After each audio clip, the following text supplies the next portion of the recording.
Okay, so how do you go about representing yourself in your family court case? If you don't already have a solicitor, you attempt mediation. When that fails, if it fails, and it often does, you complete the relevant forms and you send them off to the court with the form and any other paperwork you need to send. It's the same sort of stuff that your solicitor would do for you. Now, I get it, you're not a solicitor. You probably haven't got a legal background. You haven't got the faintest clue what to do to get this going. That's probably why you're watching TikToks like this and you're doing things like checking out the blogs on my website. But the process is pretty much the same.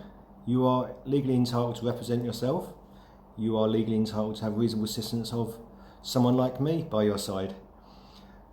All you need to do is you need to let the court know on the application forms that you're a litigant in person. Now, the court is extremely used to people representing themselves these days.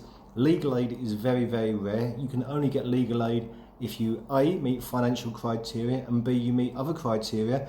That will be things like a letter of admission to a shelter, a letter from a medical professional concerning domestic violence, that sort of stuff. So you're probably not going to get legal aid anyway. And pro tip, if you do get legal aid, you're going to have to pay it back at some point if you meet the criteria to do so. But look, if you're representing yourself, the actual process is actually quite easy to start off with. The complicated bit comes to the stuff further down the line.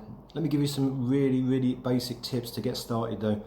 First, be clear about what you want the court to order. Secondly, understand what the court can and can't order. For example, it can't order that your ex communicate with you.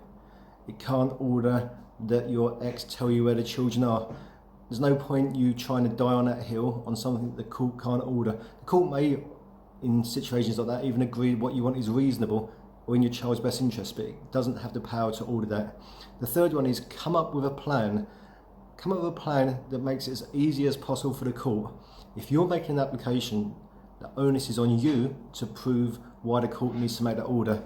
The court is not going to make an order just because it thinks that it might be better than the current situation. You are on an uphill struggle. Do lots of reading. Do lots of watching videos.